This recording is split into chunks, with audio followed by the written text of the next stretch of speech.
Billy, let's move on to our featured speaker for today, Stephen Anthony King. Let me stop sharing my screen so we can talk to Stephen. It'll take me a second for some reason.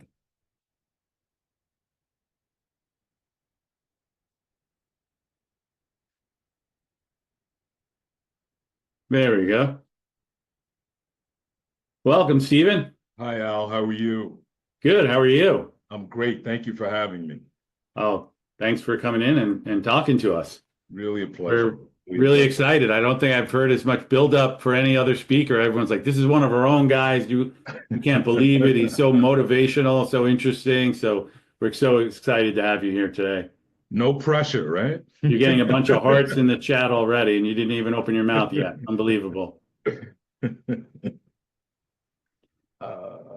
Okay. All right. Well, great. Thank you. Thank you for having me. And thank you, as well as Elizabeth, for giving me this opportunity. And also thank you to Sally and David for kind of recommending me. I am Stephen Anthony King, and it's really good to see you. I've been in real estate and a realtor since 2022. I'm a proud member of KW in Ridgewood. And thanks to Sally and her excellent leadership, and Colleen and the entire leadership staff there. I've also written this book called It's Really Good to See You. And it chronicles the last 4 of 14 eye surgeries in 2017. So when I say the phrase, it's really good to see you, it's not just a polite greeting. I mean, it's really good to see you.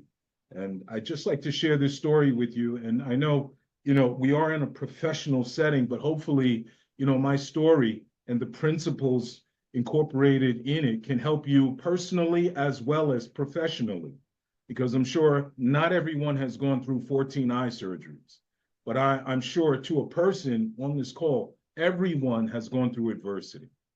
And I believe that's the overarching theme on how to get through adversity. So a little bit about me. I was born severely nearsighted, and I had my first eye surgery when I was just 7 years old. I had 3 more by the time I was 16. Shortly after college, I lost sight in my right eye. If we fast forward to the end, December of 2016, I had a total of 10 eye operations and only had sight in the right eye. And going into 2017, I started noticing some changes in my vision. At first, they were subtle, but they started to become more and more pronounced. So I went to get diagnosed, or I went to get a checkup from the doctor, and he diagnosed me with what's known as a macular hole. And a macular hole is, to try to put it in layman terms, is a pothole in your retina. And for those who are unfamiliar with the retina, just think about the 2 cans and a string concept. Well, the retina is the string that takes the images from the front of the eye to the back of the eye. So if you have a pothole right in the middle of that, obviously your vision is impaired. And what made it more severe is that there's no spare in the trunk. Remember, there's no sight in my right eye. So obviously there was some concern. But what was more concerning than what the doctor diagnosed me with was what he told me afterwards. I can't operate on it. And he literally called my eye a landmine. And because I had had so many other surgeries, so many previous surgeries, there was so much scar tissue built up that he didn't think that the surgery would be a success, and he didn't want it on his watch. And so I left his office. He literally handed me, as I was walking out the door, a business card to a manufacturer, a company that manufactures visual aids. So he's really telling me that I'm going to go blind without telling me I'm going to go blind. And so I'm standing in front of his office in Manhattan on 86th Street between Lexington and Park Avenue. And I immediately, as any human would, I went to the worst case scenario. I went to the seeing eye dog. I went to the metal cane. I went to not being able to provide for my family. And, you know, it was in that moment that I had to make a decision. And the decision was just surrender to what this doctor, and he was a well-established doctor. He was in the business for over 40 years. So he knew what he was talking about. But I had to make a decision whether I would just surrender to what he said or fight. And I chose to fight. And one of the principles that I'm sure we can all, and please write these down as I go along in the story. One of the principles, probably the most important principle that helped me get involved and really, really persevere in this process was I had to have a goal. And the goal was fueled by a why. And when I say the why, I don't mean the letter Y, I mean a WHY.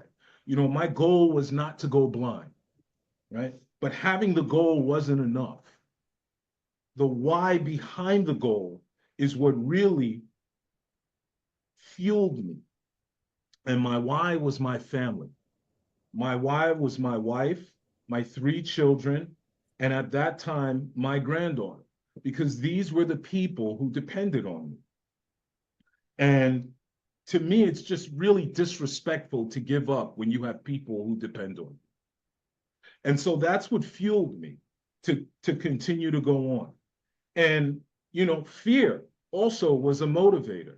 And what I've learned, you know, now in hindsight is that, you know, fear can be a positive thing if you know how to kind of compartmentalize it, because the fear of going blind, and really not even just going blind, but the fear of not giving everything I had to prevent myself from going blind was more impactful than the fear of what I needed to go through to try to not go blind, if that makes sense.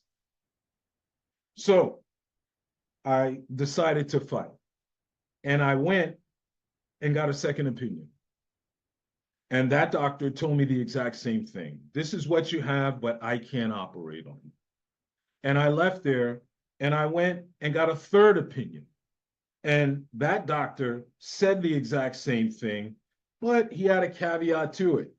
He told me, this is what you have. I can't operate, but I can get you in touch with the best doctor in the world for the type of surgery that you need to have.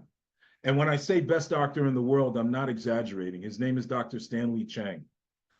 He was the chairman of the board for Columbia Ophthalmology in New York City.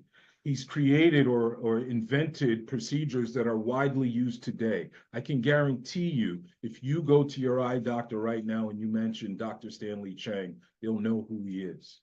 And, you know, again, all this is in hindsight, but I realized that at that point that your results, and please write this down, your results will meet you at your level of effort.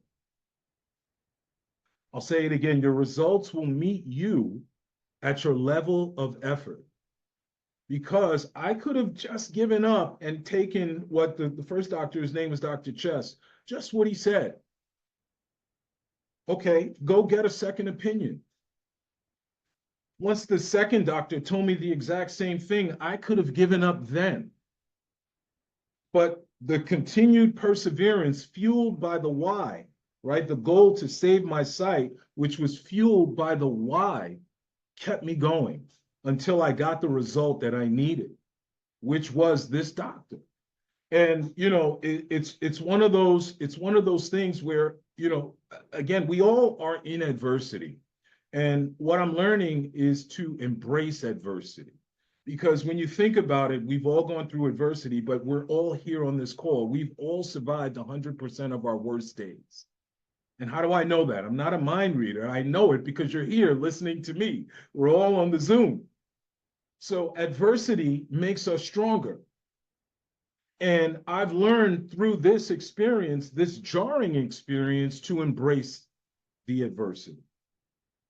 And it's kind of a mind hack for me because now I look at it as, wow, here's some adversity, I must be in a position to grow. I must be in a position to get better. And that's how I view it. And I'm learning that, at 59 years old, that life is really about perception. What I perceive life to be, it becomes my truth, and that's what life is.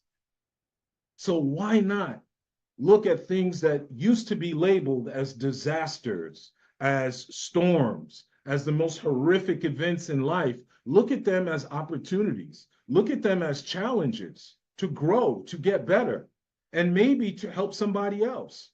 We've all heard the saying, it doesn't happen to you, it happens for you. But through my experiences, I've learned to take that one step further. Things don't just happen to you, they happen for you to help others. And I'll get to that in a second. But that's what one of the key principles that I did learn, at least from the first part of that story, that your effort will meet you at your level of, your results will meet you at your level of effort. And I had no choice, because the only thing that would have been worse than going blind would have been going blind and saying, what if? What if I would have just got a second opinion? What if I would have put in a little more effort? That wouldn't have just haunted me. I would have adapted to going blind. The body has a way of adapting, but the people who depend on me, I would have become a burden to them. They would have loved me. They would have taken care of me.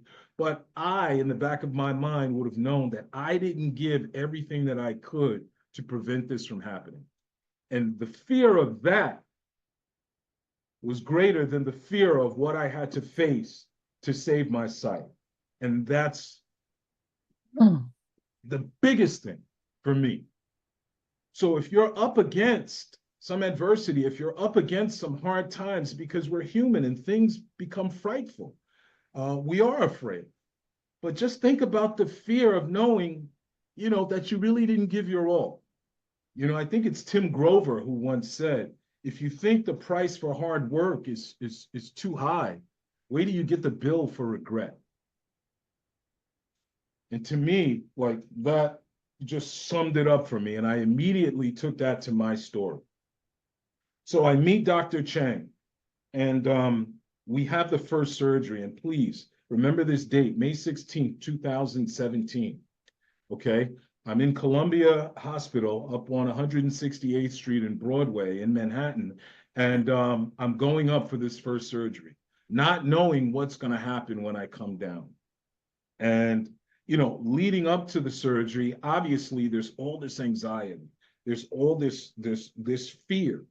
And, you can have the biggest why. You can tell yourself, I'm going to overcome adversity, but there's got to be some techniques in place to do that, And for me, keeping a positive mindset, we hear that said a lot. It's thrown around a lot. It's very cliche-ish. You have to have a positive mindset. How do you get a positive mindset when you're facing blindness? How do you just do that? You can't just think that everything's going to be okay when you have this impending doom looming over you. And so what I had to realize is that I can't do this on my own. I'm a very spiritual person. I don't consider myself religious, but I do believe in a creator, and I believe that I'm connected to that creator. And prayer was extremely important for me.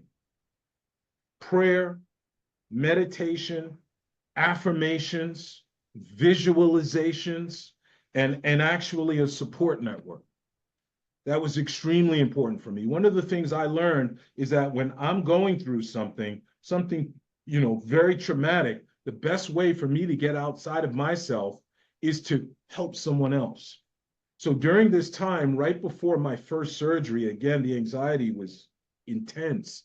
I had two friends who had just suffered losses.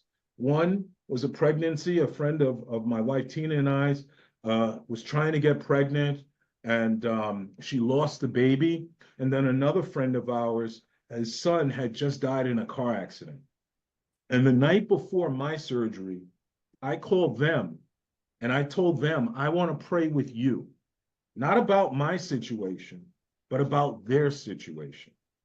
And in being of service to someone else, it took me outside of myself. and outside, it got me off the pity pot, because I thought that I was going through the worst thing in the world until I realized, wow, these people have lost loved ones. I can't imagine what it's like to be carrying a human inside of you and then lose that, or to have your son pass away in a car accident. Oh, It immediately, like, what I was going through, even facing blindness, became small in retrospect to what they were experiencing themselves. And it was a way for me to stop the anxiety and become of service to someone else. And again, these are techniques, again, to keep that positive mindset, to keep the mental wellness going. I couldn't do it on my own. And I had a support network. My wife, all praise due to my beautiful wife, Tina, who's on this call. She really is my everything. He who finds a wife finds a good thing. And I mean, they're with me through thick and thin. I also had my brother, who's older than me, and some really close friends that there were some tense times for me, in terms of anxiety and breakdown, and I was able to lean on those people. So what I'll share with you is that even in your business, when you come across tough times, don't suffer in silence. Dead weight gets heavier the longer you carry it by yourself. Have someone help you with that weight. And I had to, David Radney and I always talk about this. There's kind of this stigma, especially with men, to kind of be a man and suck it up and, don't show vulnerability. And that couldn't be further from the truth. It's really okay to say, I'm not okay and I need help. That's in your personal life and in your professional life. It's so important to there's help all around here, especially, and kudos to all of BCP, because the only experiences that Tina and I have had with, and interactions with, our colleagues here has just been positive, have been supportive. They've been our biggest cheerleaders. If we need help, there's never a time that people don't answer the phone and are willing to help us. And that help is there to help you not have to carry the whole load. So I encourage you, use the help. You can't do it on your own. For a while, and again, I'm not going to say I was perfect with it. I had my moments where I would start listening to my own voice, and it started getting louder and louder and louder. And again, the script that I was writing was like Nightmare on Elm Street again. I'm Freddy with the cane, and I've got on the funky looking sweater, and the only way that I could get out of that was to hear some positive input from someone else who wasn't as emotionally attached as I was. So again, that was one of the biggest techniques that I used just to keep myself from going insane. So I have this surgery, right? May 16, 2017. And it's one of the only surgeries that when you leave the operating table, you're not healed, right? It was imperative that I keep my head down like this, face down, 24 hours a day for 2 weeks at a time. And why? Because one of the procedures that Dr. Cheng invented was to insert a gas bubble in the eye. And if you think about a juice bottle or a water bottle, when it's horizontal, the bubble's on top, and then when you turn it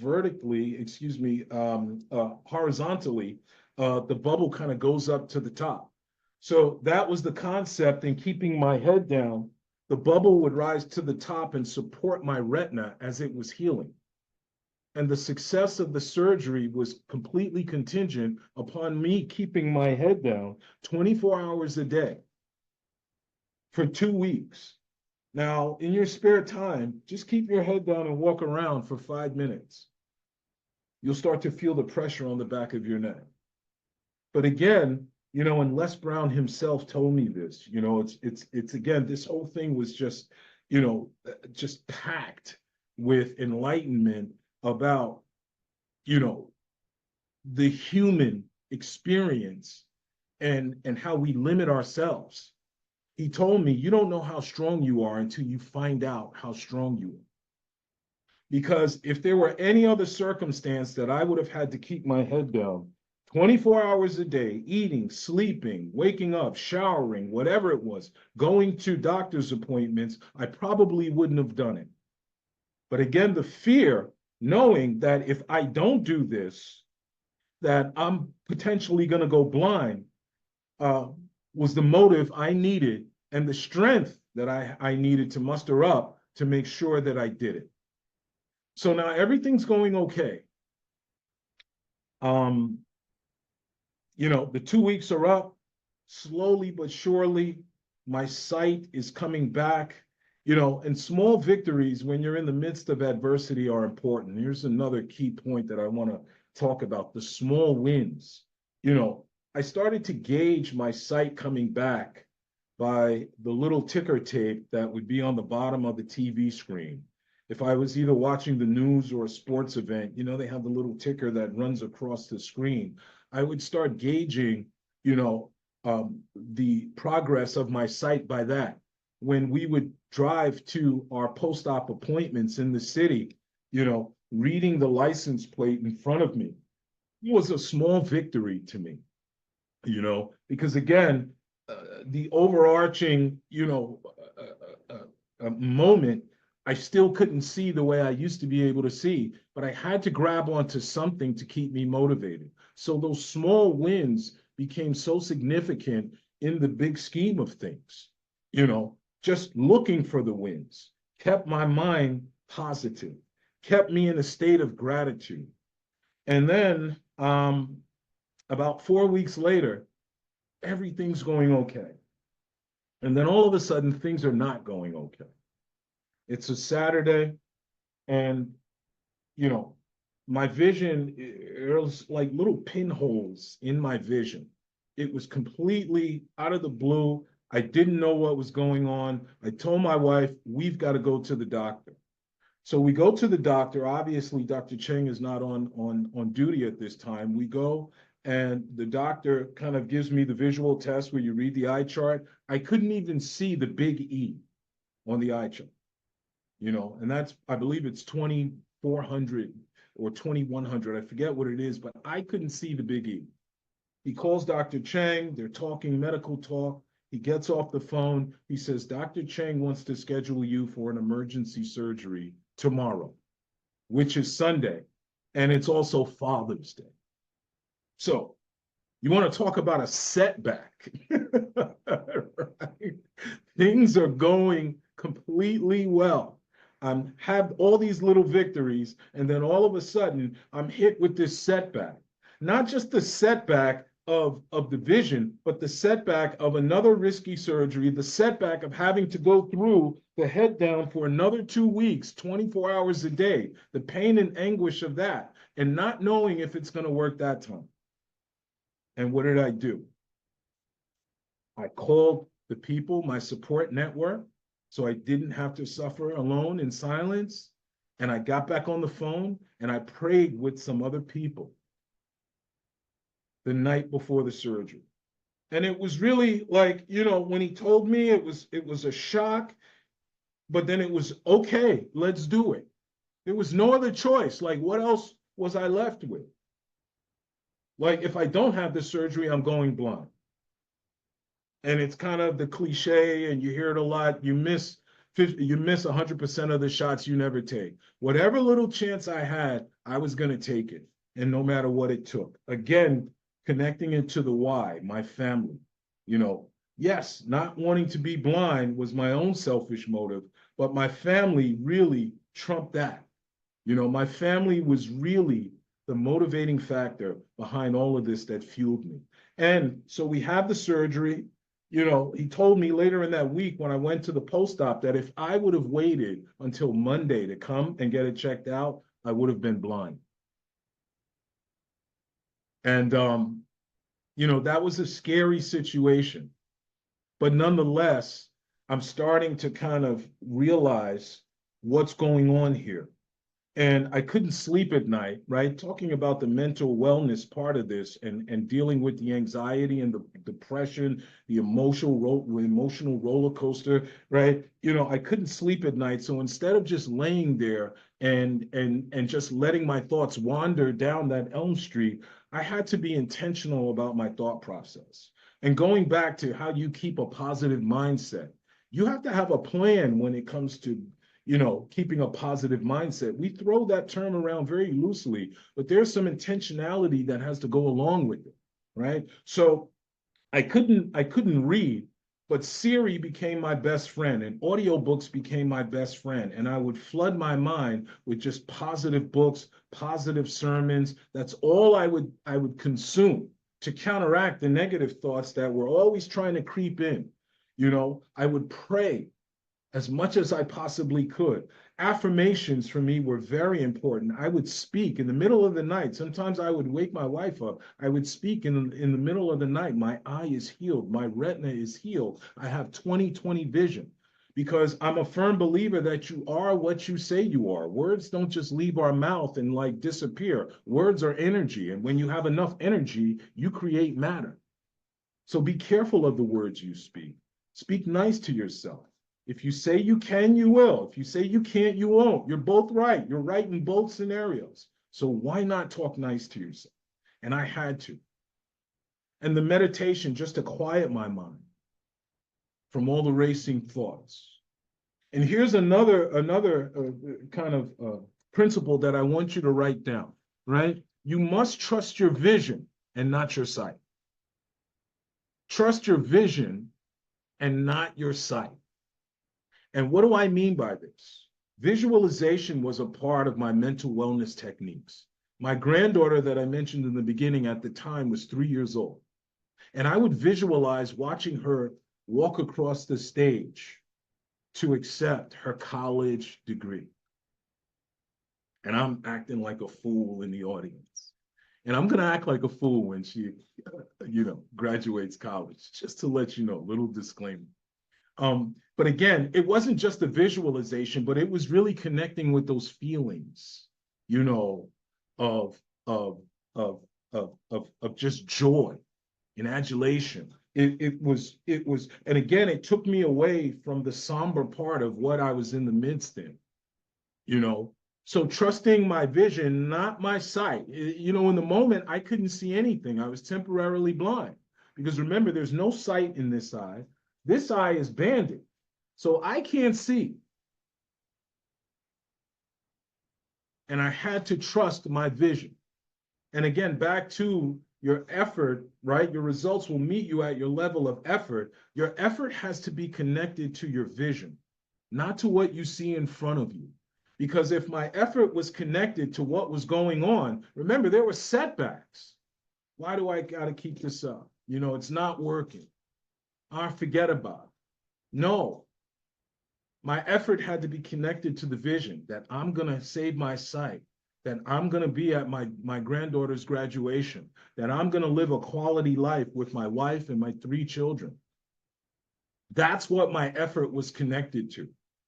And again, like I said in the beginning, many of you have probably, no one on this call has gone through as many surgeries or the exact type of situation I am, but I'm sure you can identify with the feelings. You've gone through your own adverse situations, whether personally or in your profession, and these principles work. These techniques work, no matter what the adversity is.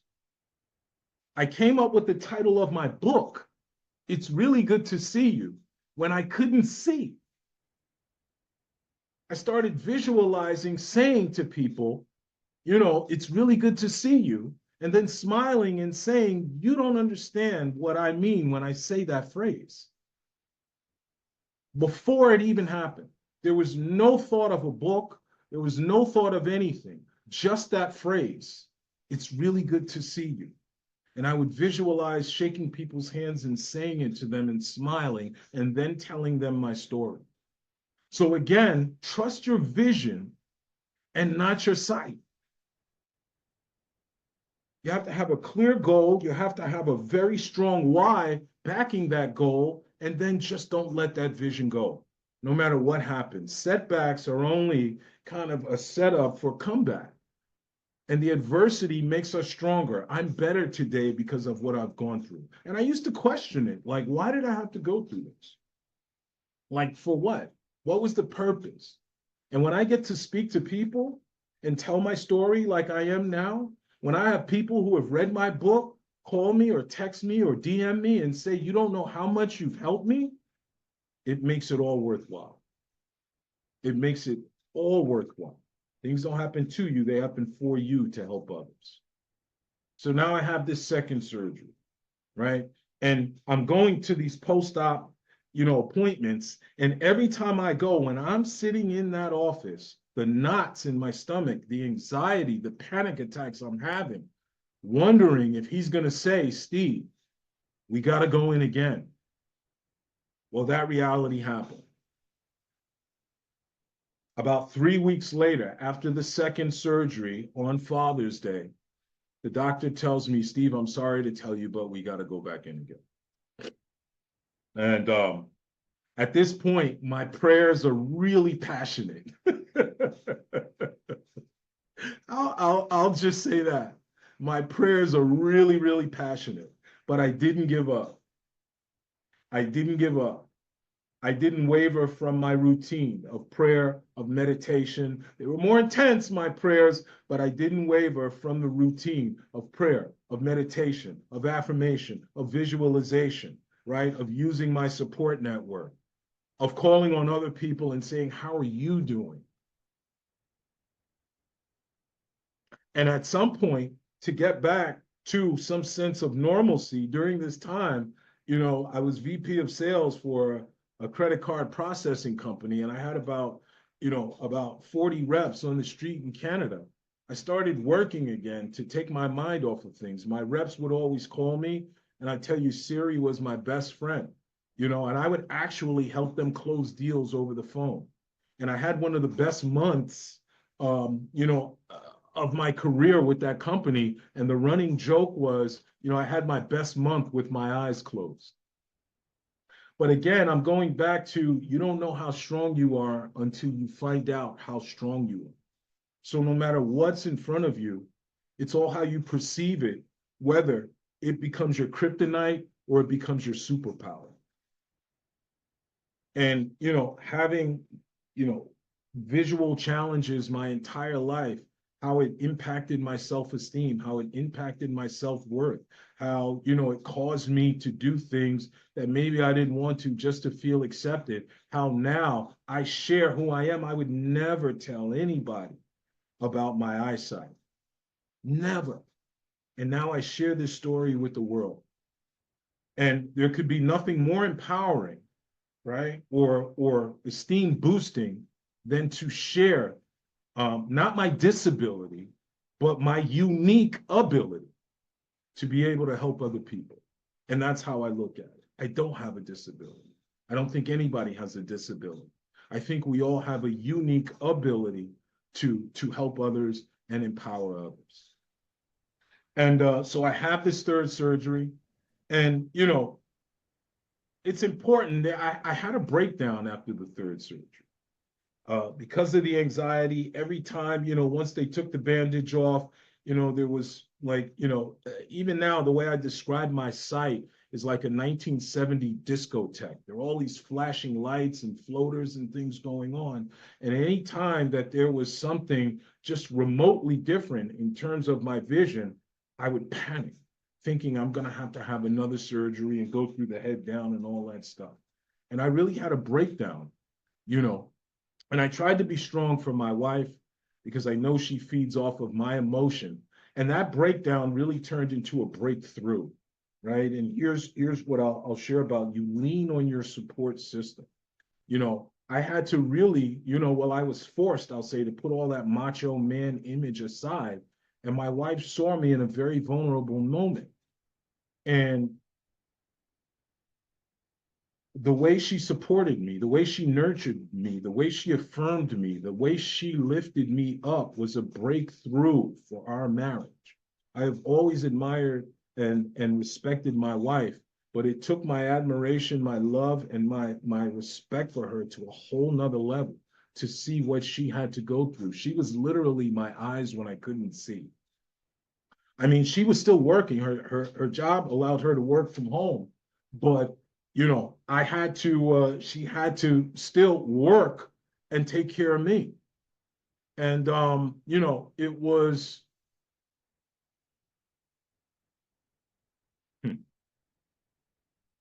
I love my wife. That's what I'll say. And I'll wrap the story up. Um, you know, I had to have a fourth surgery, but it was kind of a maintenance surgery a year later. And after that fourth surgery, and the doctor tells me about a month or so later, Steve, I think we finally got you out the woods. I was so overwhelmed with gratitude and emotion, right? It was like when you see in the movies where the person has the flashback of all they've gone through, every instance of what happened. I was so overwhelmed. I knew at that point that I couldn't keep this story to myself, that I had to share this with the world. I had no clue about a book, but I knew that I had to give this back.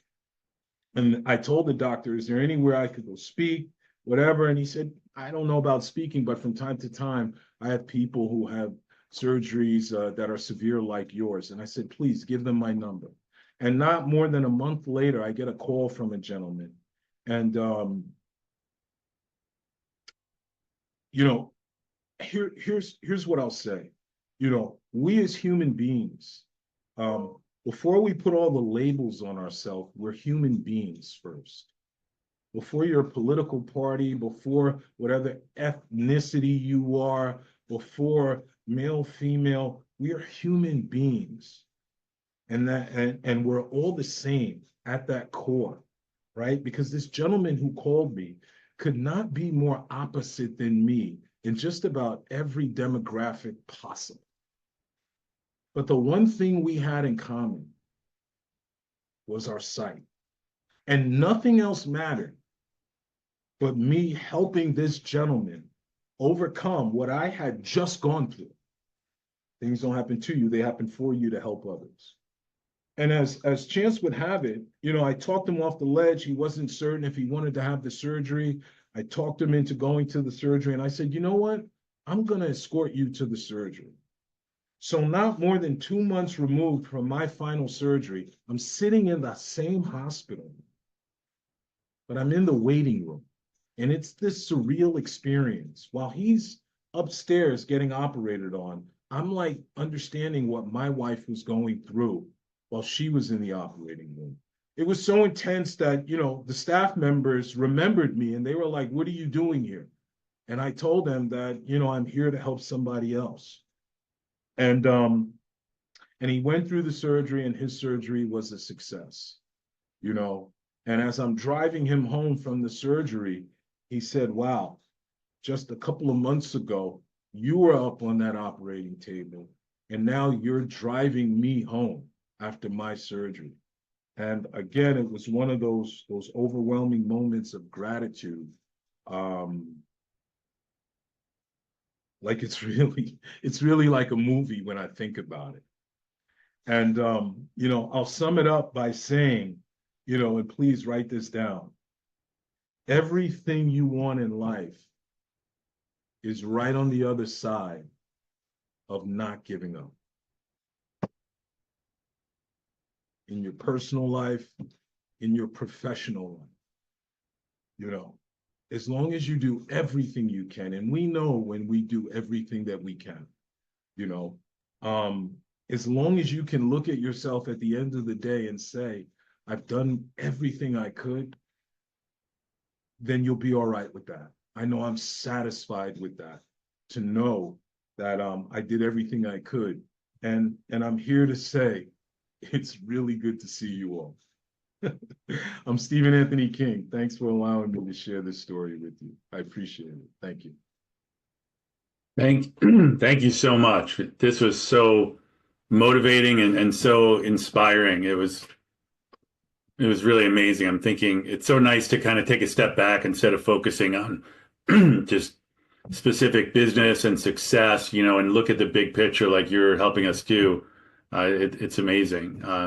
Thank you, Al. Your story is motivating, but it's also remind me a little bit of David Radney, and like you have like a presence and an aura that's like it's calming, but it's also high energy at the same time. Like I think you're born to do these kind of talks because it's really amazing.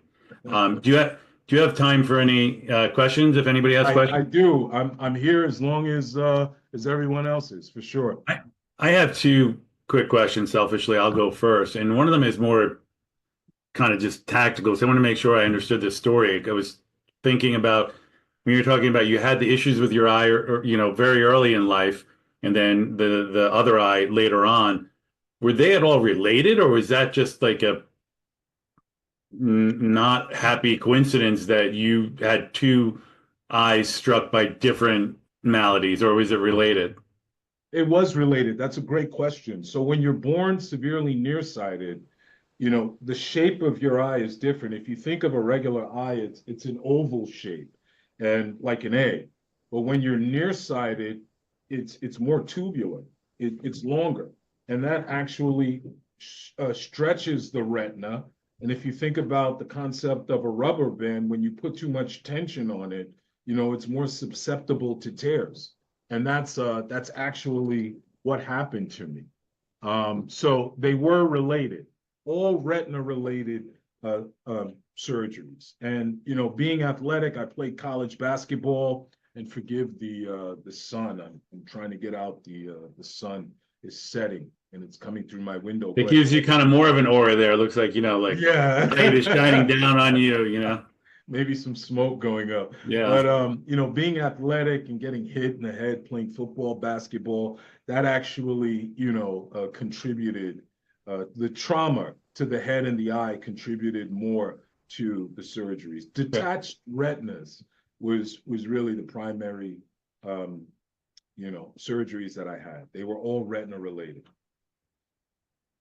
That makes sense. So, and I want to let anyone else who has a question go, but my other question was, everyone who knows me knows whatever it is, I need to have like positive motivational stuff just to like keep me going. So I love, I read every book and listen to every podcast. And when I first started out, there were three guys that I always listened to. It was Dale Carnegie, Brian Tracy, and Les Brown.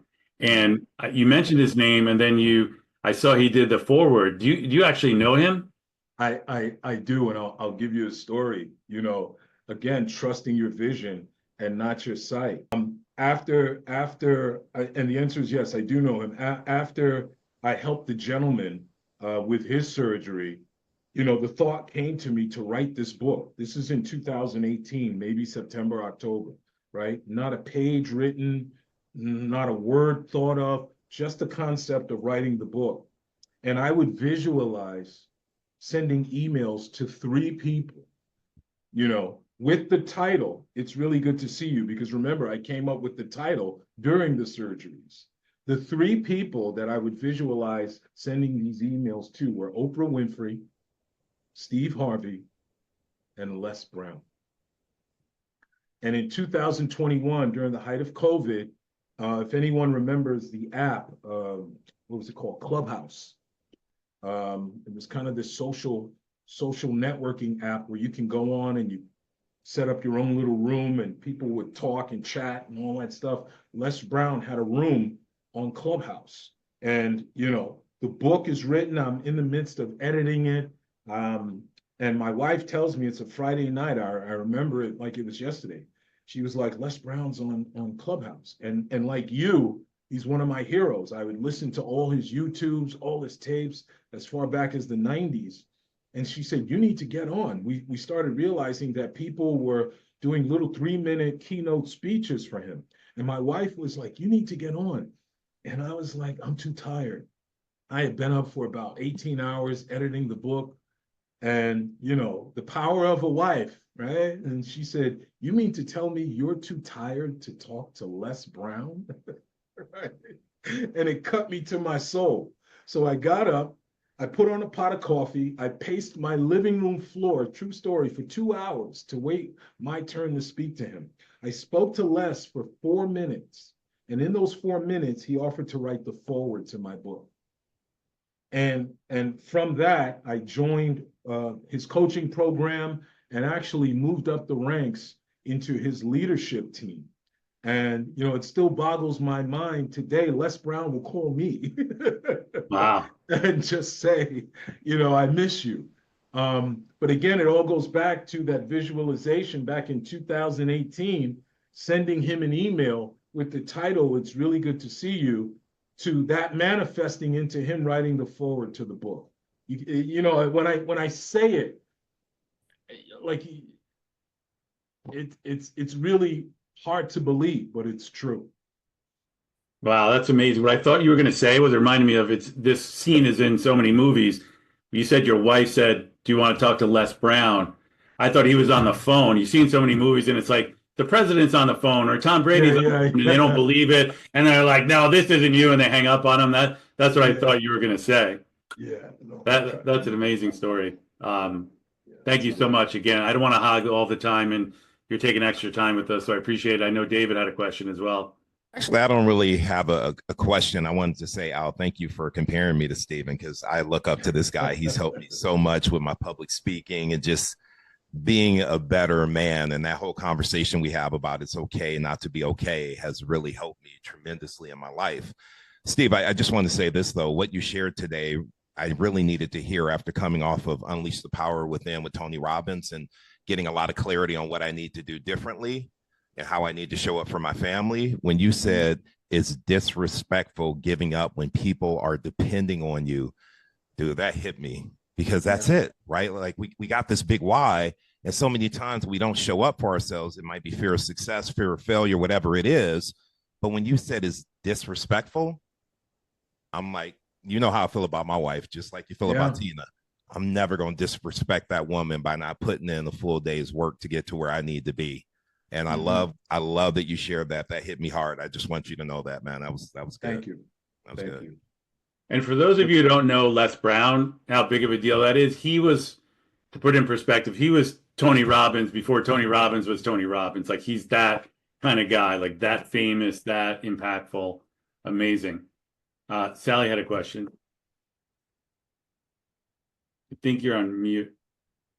Yeah. Okay.